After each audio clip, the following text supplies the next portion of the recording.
Today is Monday, June 23rd, 2025, and this is episode 311 of the Defensive Security Podcast. My name is Jerry Bell, and joining me today, as always, is Mr. Andrew Callett. Good evening, sir. How are you? I am so good it hurts. How are you doing? I am doing well. I had a good weekend, and we had a little gaming expo thing here in town with a bunch of video games and pinball games here in Atlanta that I went to and saw some friends. Played some video games. Awesome. It's a good time. And, then came home and did adulting and power washed my deck. So, it was a give and take kind of weekend. Good to hear. Good to hear. I rebuilt the engine on my power washer, so that was my adulting and fun for the weekend. And did it work? Yes. That didn't end up with any spare parts after, and you weren't sure where they went? I did have to buy a whole new carburetor. Wow. I will admit to that. But, other than that, it went okay. You know what? In this day and age, at least you just didn't throw it out and buy a new one. You took a shot at repairing it and it worked. So that's something. Although, I have to tell you, I had no idea what I was in for. The carburetor it's a nice pressure washer. The carburetor was like $15. Like whole ass carburetor, $15.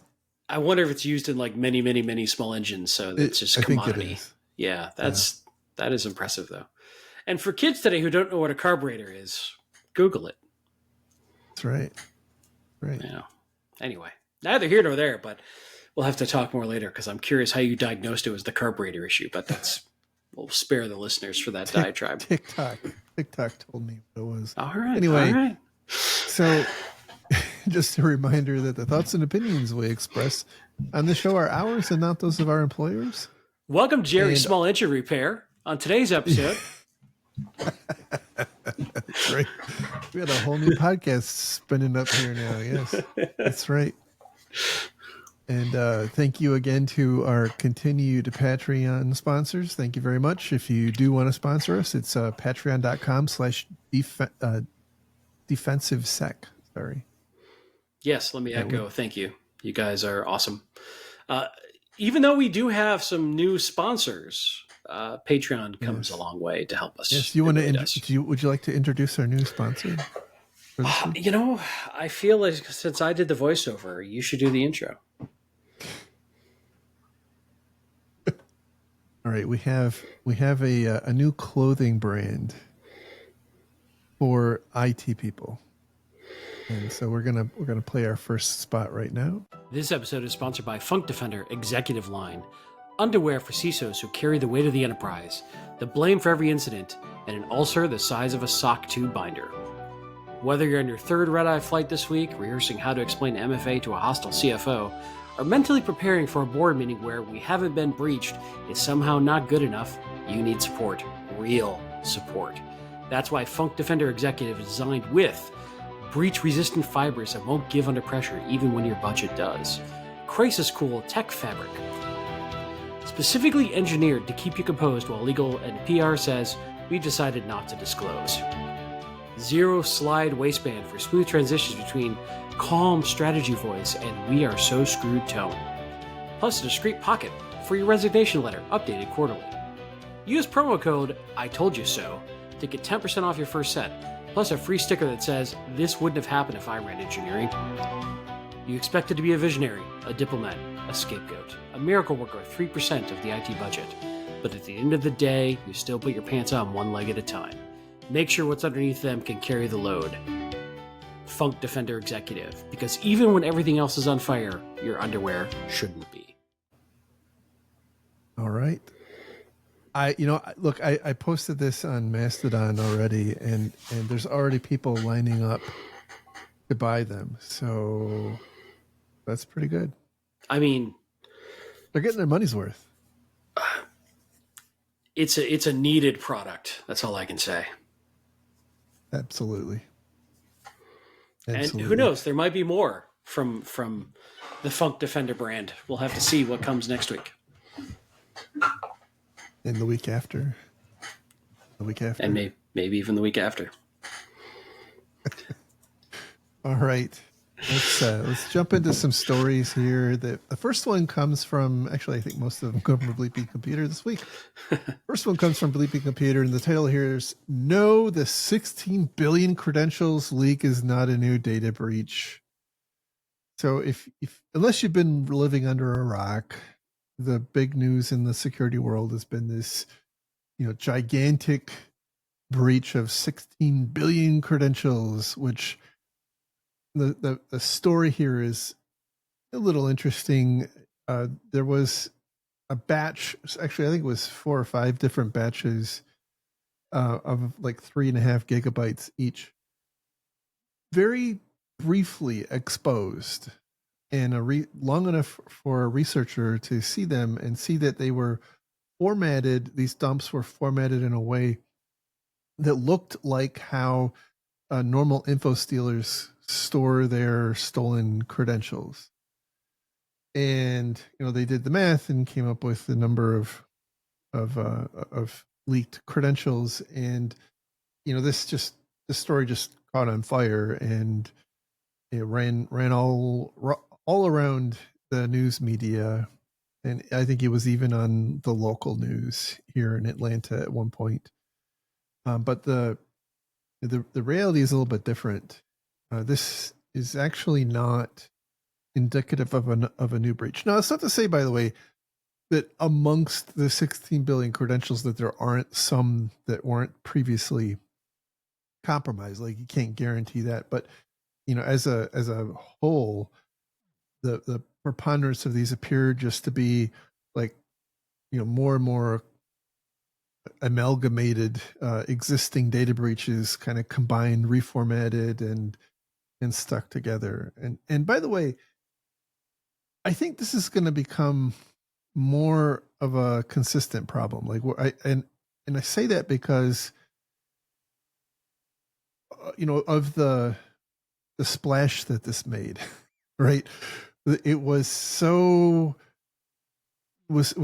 made such such amount of hoopla that I have a hard time thinking that we're not going to see, this 16 billion credential dump combined with, a bunch of other dumps which may already be included in the 16 billion, and suddenly there's a 25 billion credential dump, and then a 50 billion credential dump, and then 100 billion credential dump.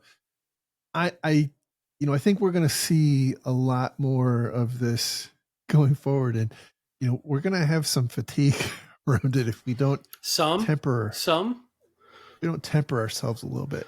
Going to have. Yeah. Look, who's going to challenge your math anyway? I could say it's 100 billion. Who's going to, That's right. Look, right.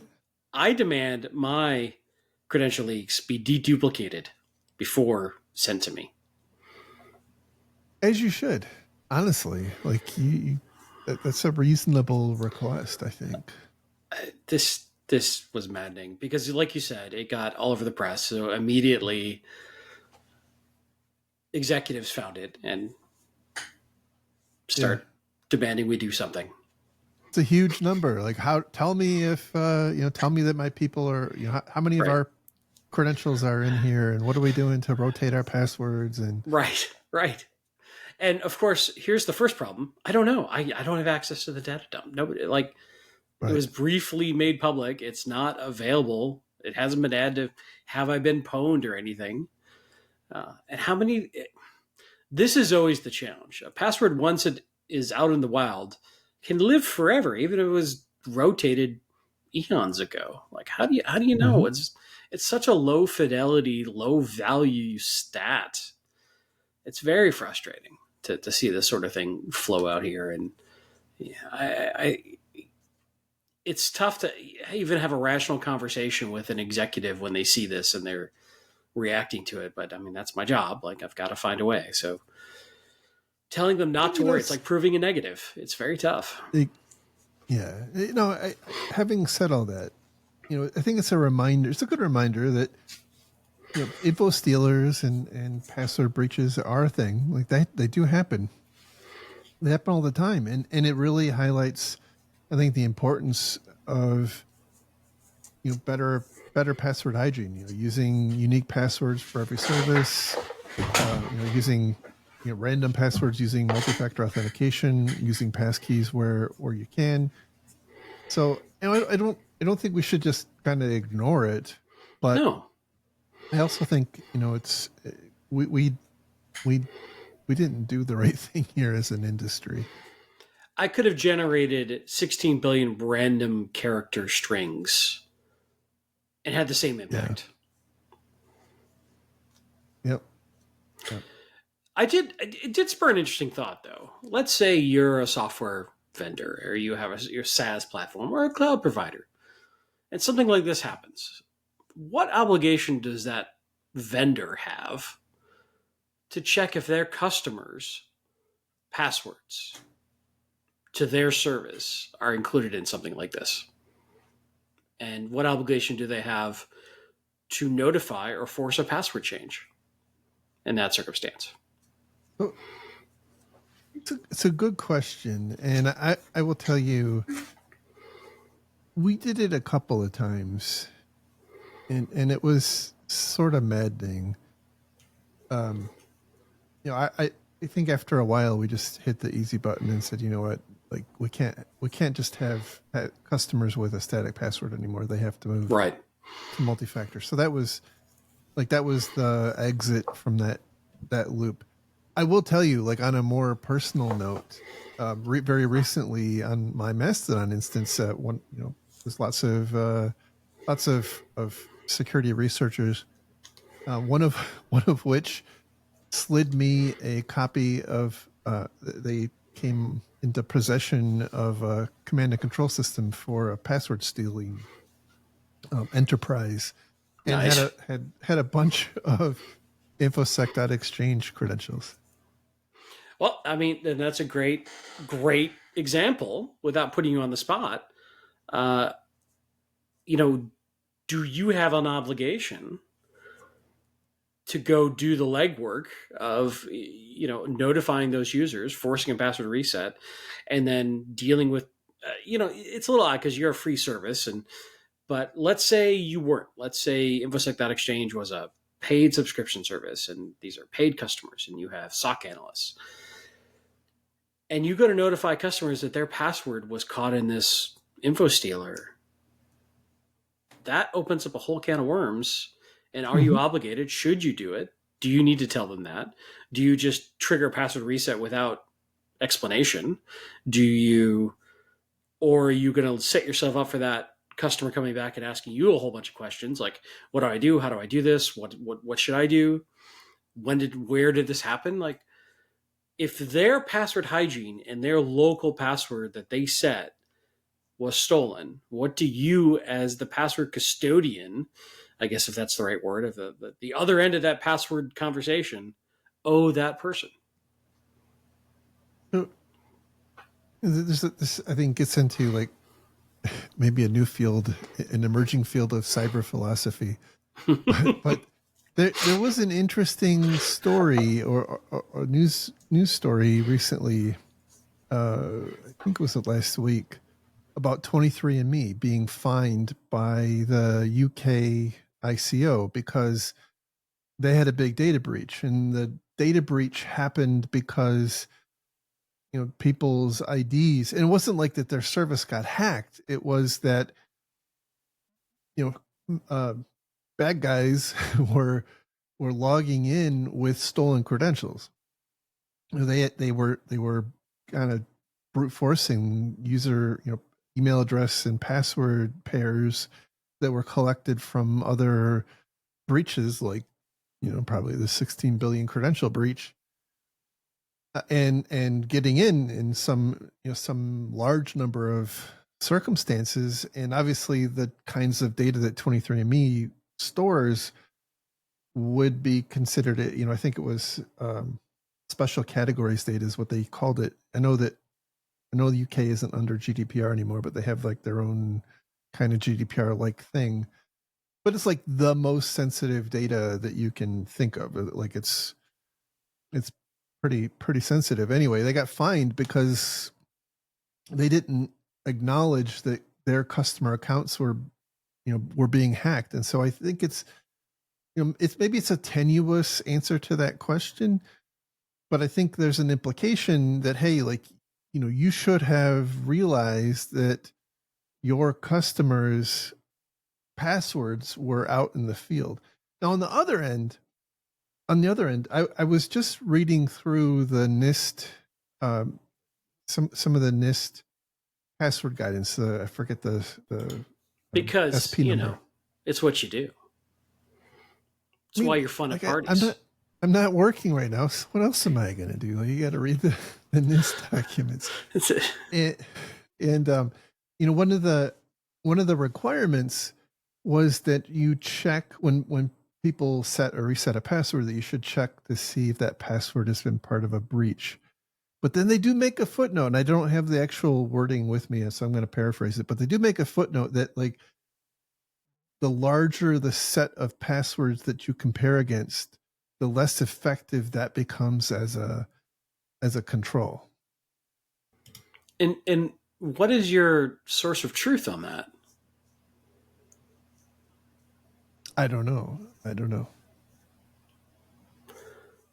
And interestingly, like that same username and password pair, or just the password pair? Because people unwittingly reuse other people's passwords all the time because they invent the same password.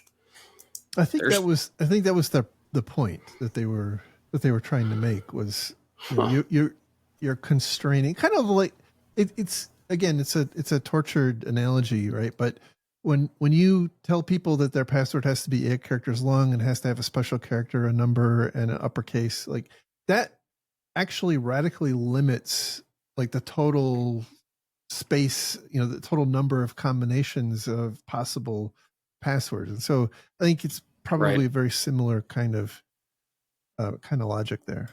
But it would be really inappropriate for me to say you're using the same password somebody else has, because now I've just revealed that is a valid password somebody else has. So not one that somebody else has. Somebody else has breached. So as an example, like using this 16 billion, like putting that into a database, and then when somebody goes and changes their password, does that password exist in this database? Yeah, it's interesting. I got to think about that one a little bit. It feels like that is fraught with peril. Well, they also say don't rotate your passwords, which is also fraught with peril. Which I disagree with. I understand that that's taken out of context. I understand there's more to that story. But I think for the average consumer in the average situation, this is a perfect example of passwords are like Funk Defender underwear, should be changed often. See that callback? Early enough. That was good. That was slick. That was just like the underwear. Someday we're going to have to actually make these and actually sell them. Yes. All right. So I think we beat that one to death. All right.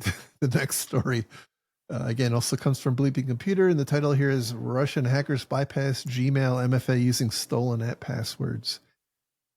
I thought this was worth talking about because it is applying kind of an innovative angle to an old problem.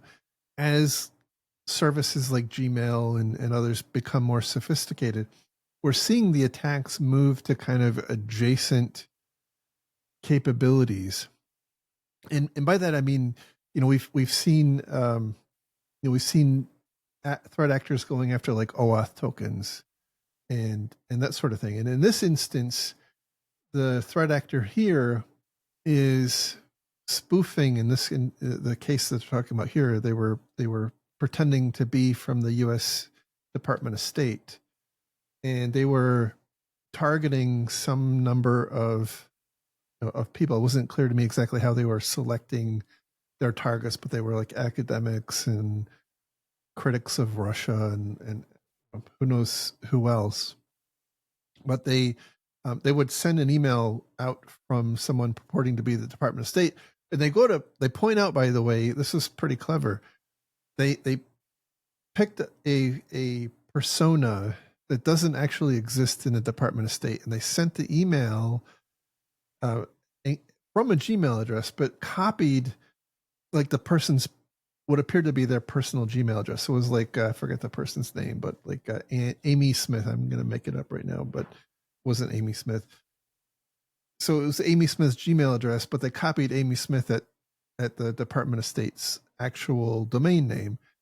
And that relied on the fact that the Department of State doesn't actually reject bad email addresses. And so it looked like, it was actually going to someone when in fact it wasn't.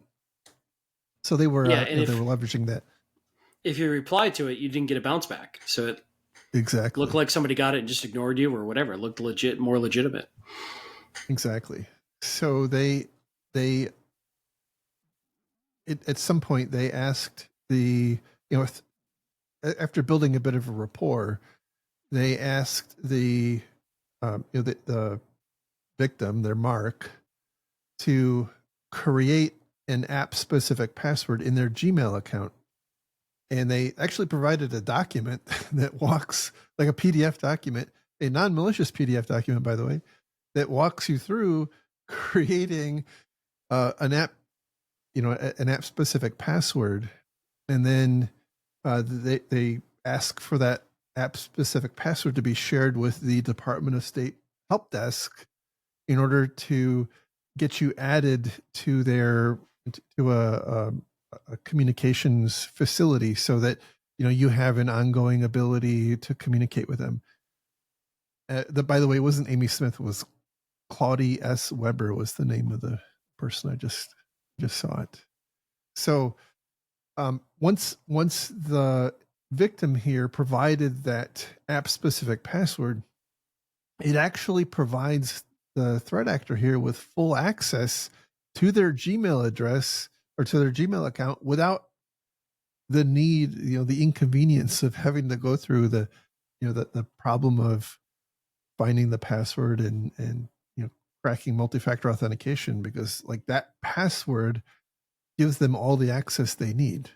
There's no multi-factor authentication required there. Right. So these app passwords are specifically built for when you have multi-factor authentication in an interactive login to your Gmail, for instance, but you still want to use something automated like your phone's mail app or Outlook or something that isn't an interactive login, so it can't prompt for MFA. So they say, cool, here, you can still make a static password. So you're basically defaulting back to a specific use static password.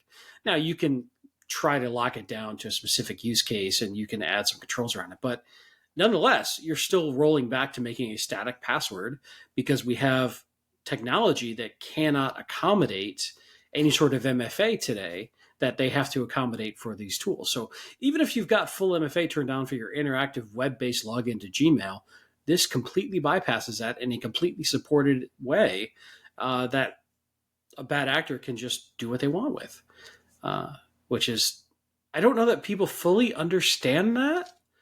I mean, it makes sense if you understand the technology that we've got to have some way for these non-interactive logins to still do what they do, but it really undercuts the security of a MFA-enabled account for sure. And this story is about Google and Gmail, but there are similar concepts that apply to Office 365. Sure. So it's I don't think this is a dig on Google. I think it's a dig on the concept. And Google does, by the way, point out that you should, for anybody who is likely to be a victim of this kind of attack, you can turn on the Advanced Protection Program, which has a bunch of additional security monitoring and also disables the ability to create app-specific passwords, which I suppose is maybe inconvenient in some cases. The other thing I thought was interesting is they're almost leveraging what looks like you're using your Google account to create a secure password, like you had a password generator. Like they sort of walk you down it like you went to a password manager to create a password for something generically, and you don't realize you're actually making a password for your own Gmail. So it's very clever. It's a very smart attack. And it's yet another thing. And I don't know that a lot of people understand the complexity of this. It's not a commonly understood issue. Like you might set this up once to get your Outlook working or your phone's mail app working and then forget about it. And then this pops up 2 years later, and you're like, okay, I'll go do this, and not even realize what this functionality is for. Mm-hmm. Yep. Absolutely. I think this, by the way, is for instances where like even the normal OAuth type, because I've had a Gmail account for, gosh, 20 years, shortly after they started having Gmail accounts. And I don't think I've ever created a NAT password like this. Yeah, I've got a couple out there. Probably shouldn't say that, but when you turn on full MFA, you've got to do it for certain things to be able to log into Gmail, on a scheduled basis. So, all right. So moving on to our next story. This one again comes from Bleeping Computer. You can tell where I was spending my time this week. And the title here is North Korean hackers deepfake execs in Zoom call to spread Mac malware. This was a fairly clever attack. The threat actor here was communicating with their victims over Telegram, and we're using different lures, and would send them after an agreement to meet. And I think a lot of this was, by the way, crypto. So it's all like everything comes back to crypto lately. So anyway, there was some agreement to meet. The threat actor sends a Calendly link, which appears to be a Google Meet session, but it's actually a fake Zoom themed domain that's owned by the attackers. When the victim joins the meeting, actually it is a web meeting. Like it does work. Like they do join the meeting.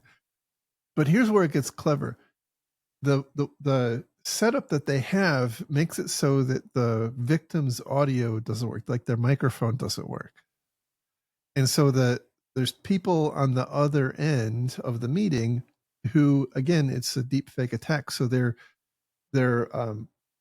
made to look like recognizable people in the company of the victim. So like your CFO, your CEO, perhaps even your boss. I'm guessing it depends on like who they have video of to use to create the deepfake. They just got to be careful not to do a deepfake of the target of themselves. Then one of you has shown up at your own meeting, and that just throws everything. That would be awkward. It would be awkward. Which is the real you? Which it could have been a transporter accident, and it could have been, who's the real one? Who's the evil one? Who's going to steal the Defiant? I don't know.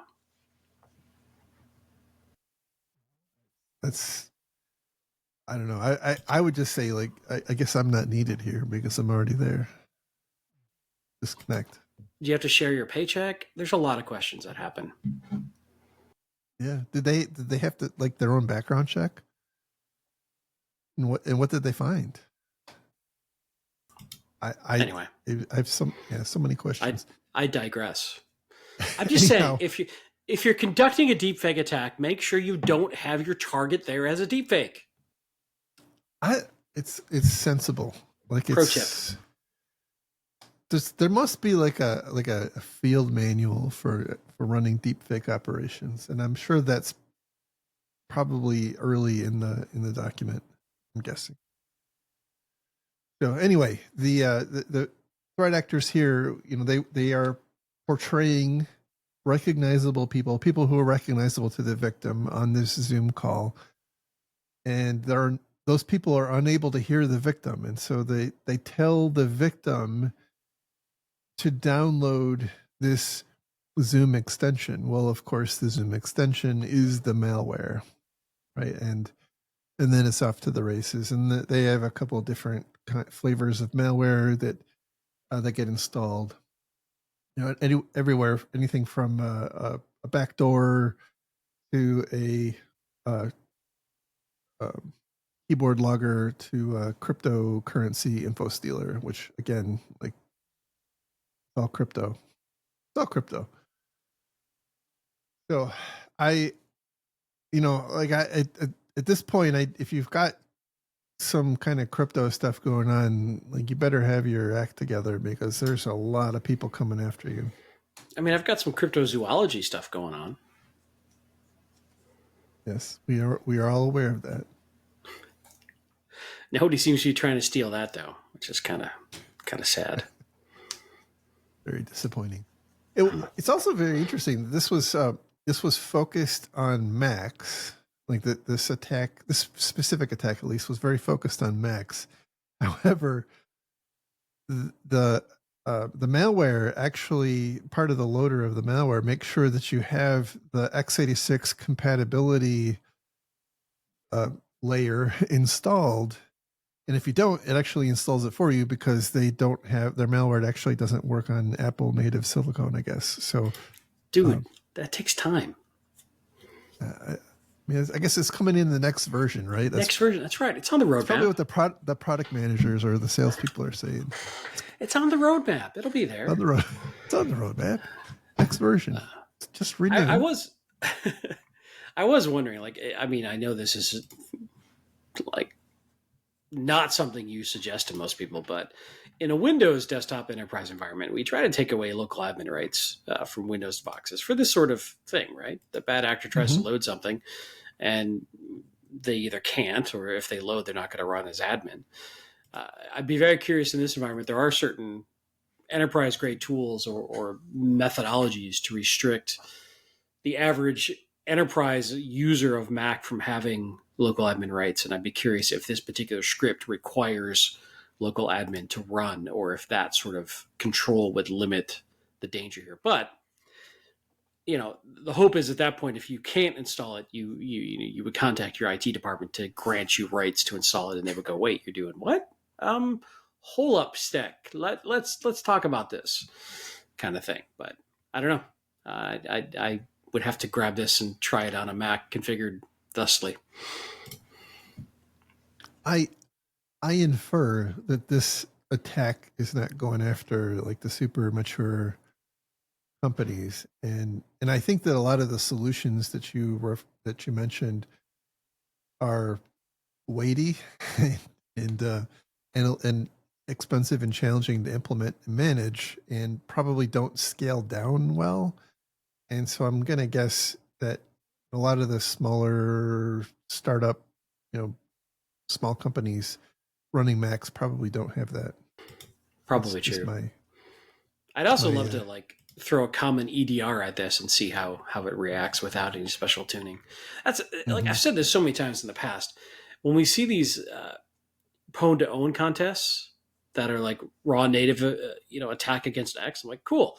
Now go get these people to say they stop breaches and put their code in default configuration mode and try it again. And let's see.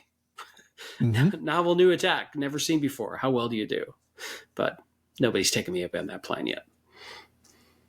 Good idea. Yeah, I'm full of good ideas that nobody cared about. Full of them. Yes, you are. Full of Must not be that good then. All right. Our last story for today comes from socket.dev. It's a new site to me, but I thought this was a really good article and would spawn some discussion. Title here is libxml2 maintainer ends embargoed vulnerability report citing unsustainable burden. So there's a very widely used open source package called libxml2, which I think you can probably use your imagination to figure out what its purpose is, which is included in damn near everything now. Right. It was, I think, first deployed in Apple, and then it was pulled into Chrome, and then it was, pulled into Windows. And I mean, it is on billions of devices, and libxml2 is maintained by one person. Just one. Part-time, by the way. Like that's... How does that not just scare the living pants off of CTOs everywhere?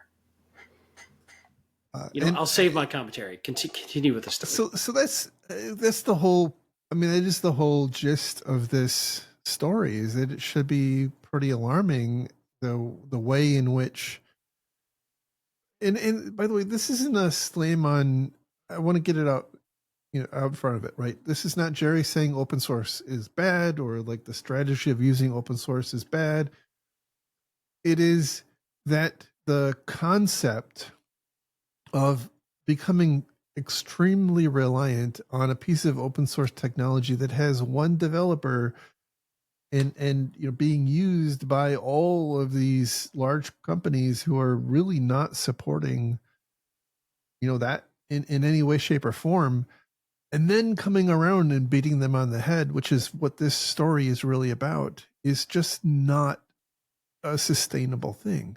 So what's being discussed here, and this person is not backing off on supporting or maintaining libxml2. It's that they just don't have the ability to play the vulnerability disclosure game. And so what he's made a change so that now when somebody identifies a vulnerability, it gets opened in a GitHub issue and gets worked in the normal course of their development program. The implication there is that, number one, the vulnerability is documented in an issue for all to see. And number two, there's no SLA or commitment on when it's going to get fixed. Which, back to your point, should scare the pants off of CTOs everywhere. And I feel for this guy. Like he makes the comment that he's been trying to do the right thing. He tried to join OpenSSF, right? And he makes the comment that OpenSSF is trying to, in his words, like shame open source contributors into responding to vulnerability disclosures in a timely manner. And so he tried to join OpenSSF. Again, keep in mind, part-time volunteer person. And he was told that he would have to spend $10,000 a year to join the Linux Foundation in order to become a member of this organization that would then help. So it's, again, like, this is just not a healthy ecosystem. Now, the other, it's not in here, by the way, and I did want to talk about it a bit.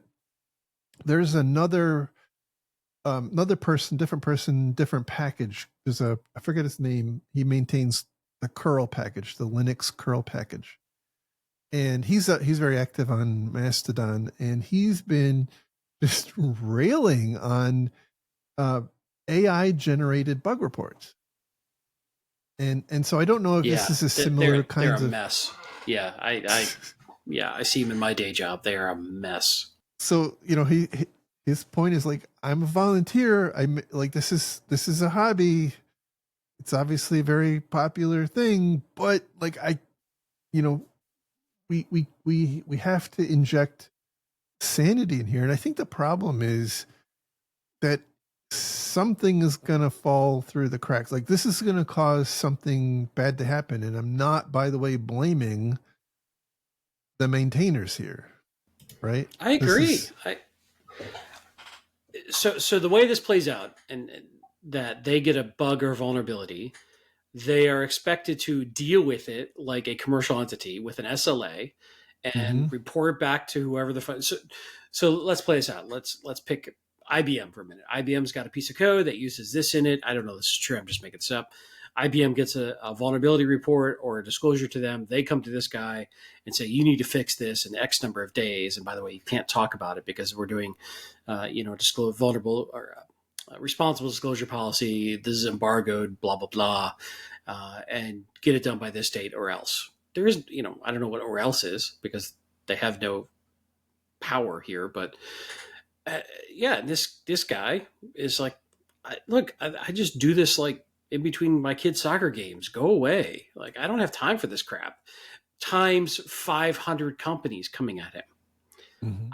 I completely understand the position. And as I take a step back, as I work for a software vendor, like, this scares me. Like, I'm not blaming the open source people at all.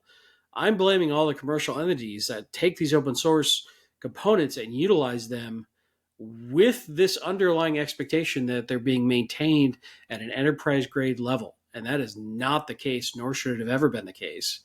And that is not what was intended by the open source movement, in my opinion. And I almost ask, with this in mind, knowing what we know, is it irresponsible for these companies to be utilizing these packages in this way?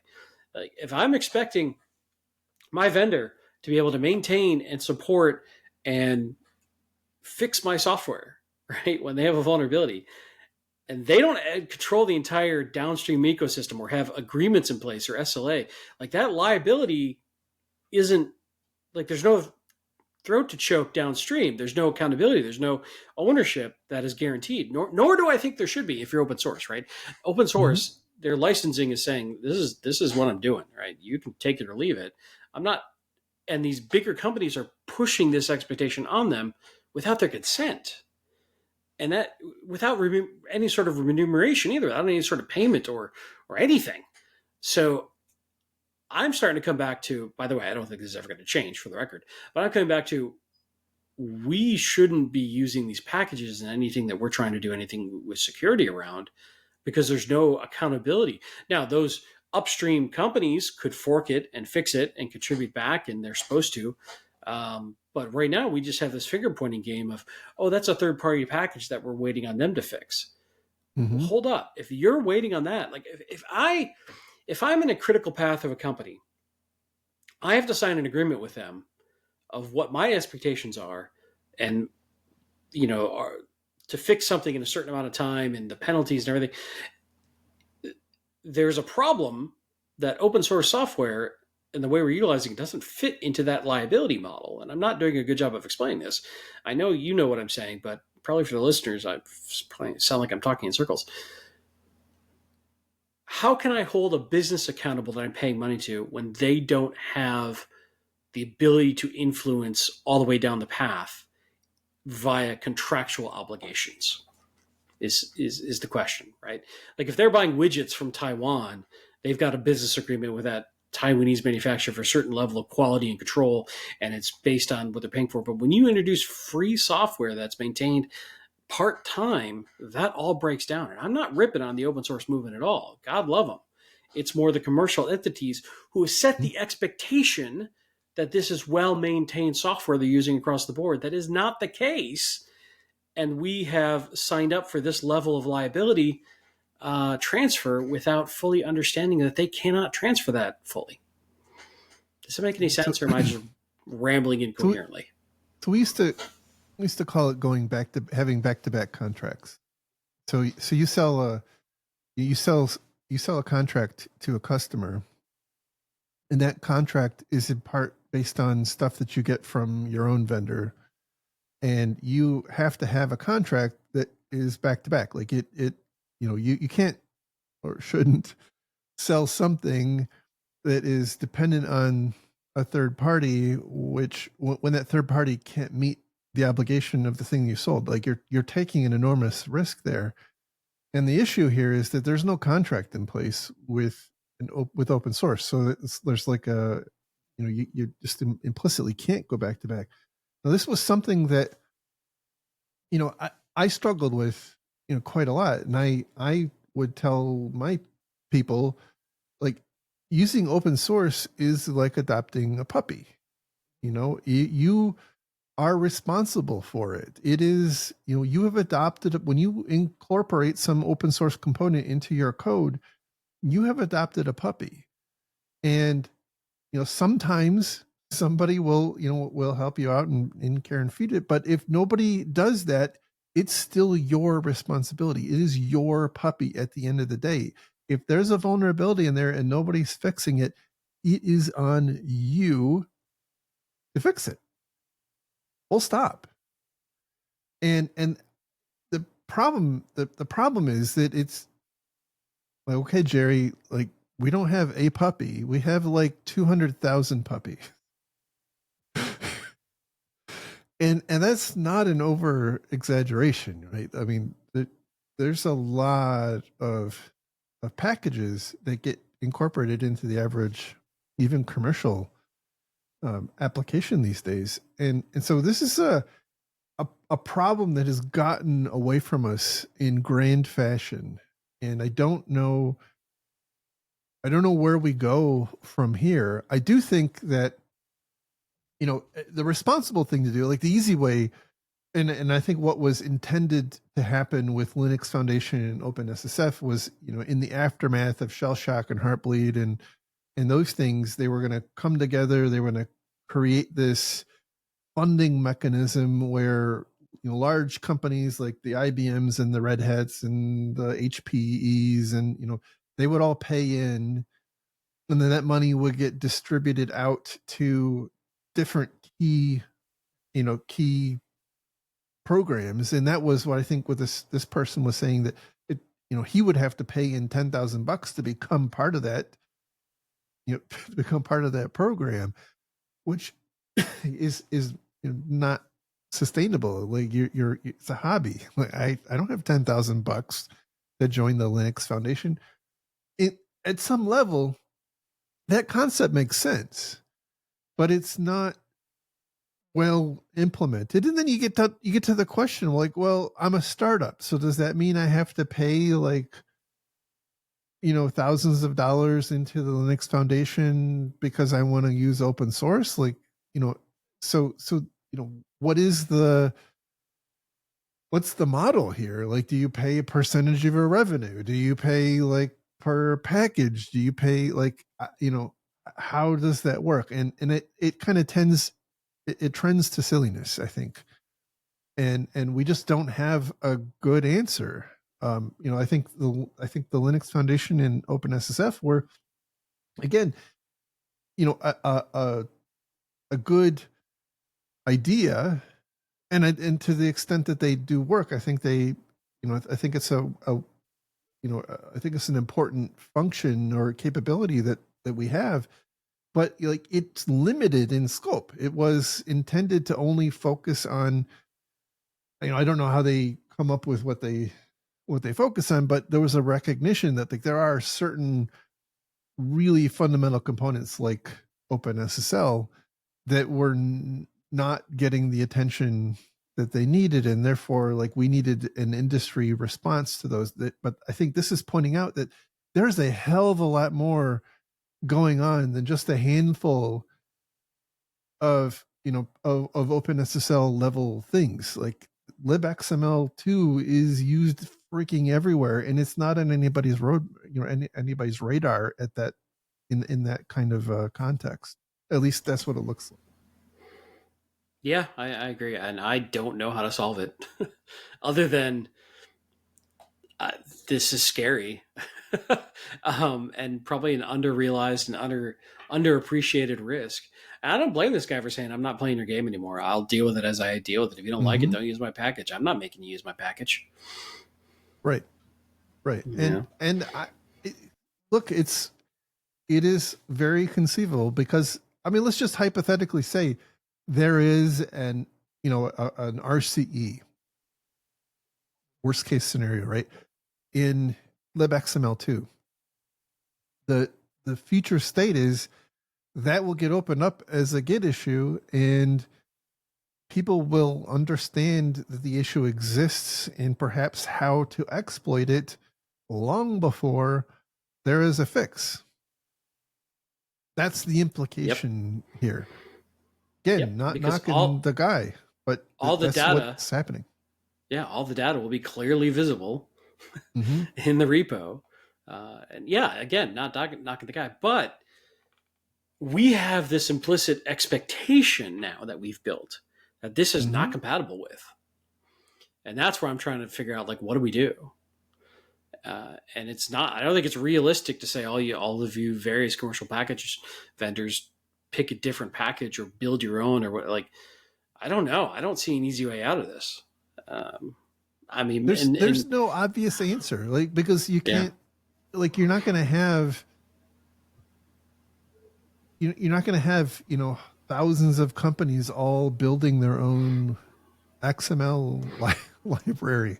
Right. And I don't I don't see any company stepping up and saying, "Oh, I have like the commercial version of libxml2," which, by the way, I think is kind of what's happened to a lot of open source packages that have gone quasi commercial with the whole was it I forget the name of the cloud license model that it has taken hold.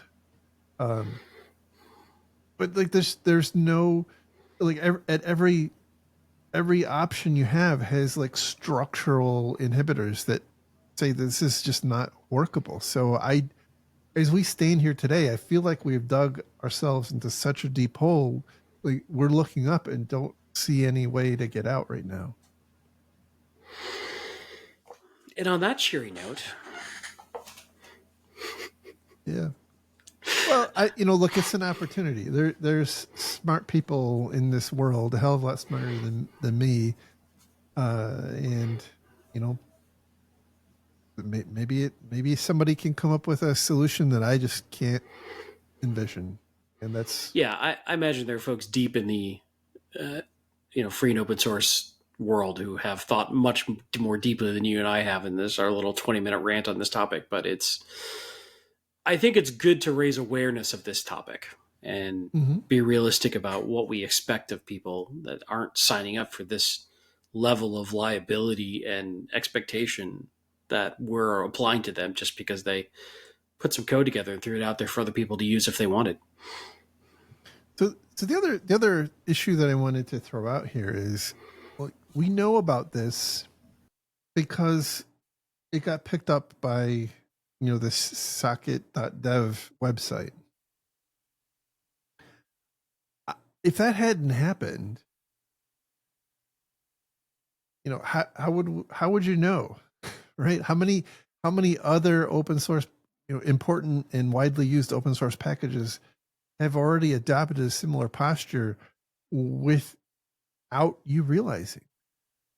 That's true. And who in your organization is even keeping an eye on that? Mm-hmm.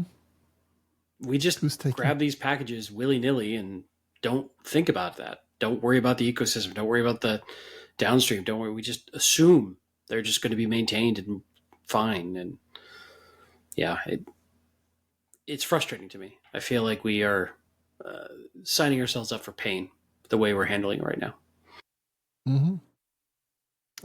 There's just a disconnect, like, and it's going to have to get worked out. I don't know how it gets worked out, but it will get worked out. And I think the reason it's going to get worked out is because there's going to be some pain. That is usually a good motivator. Mm-hmm.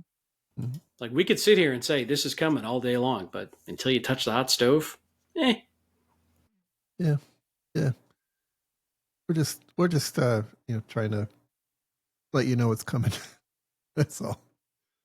So anyway, that is the show for today. A little bit shorter than normal, although actually not that much shorter.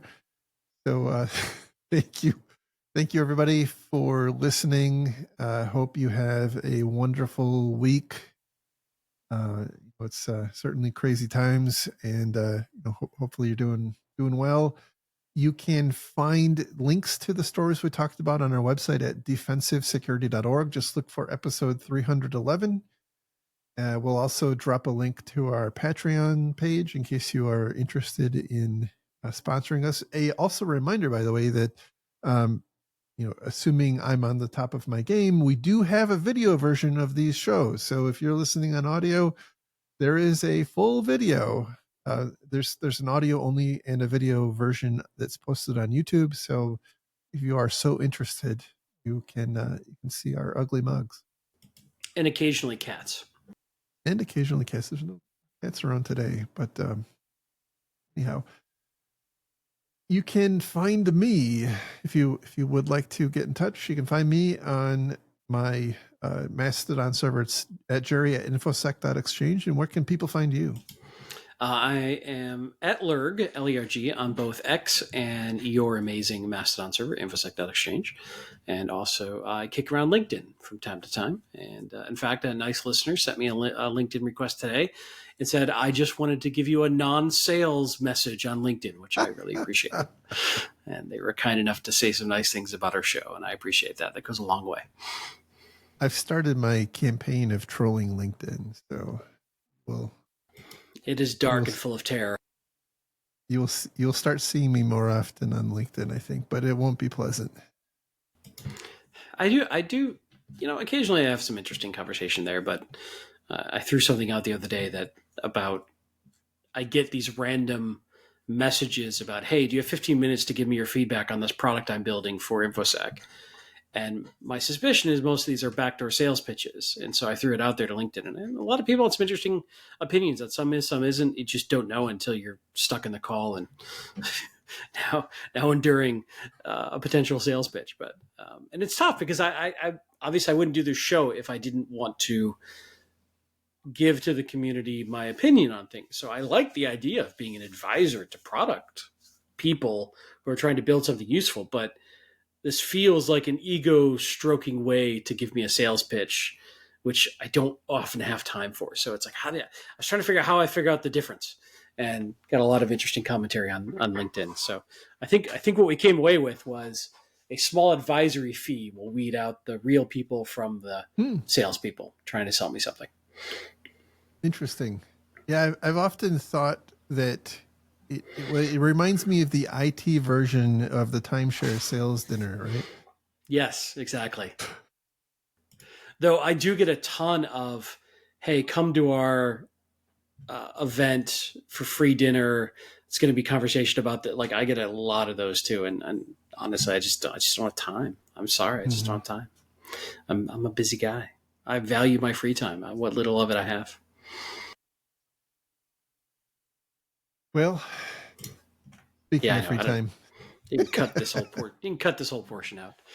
Anyway, thanks everybody. Have a great week. Thanks for listening. Hopefully you found this useful, and we'll see you next week. Bye-bye. Bye-bye.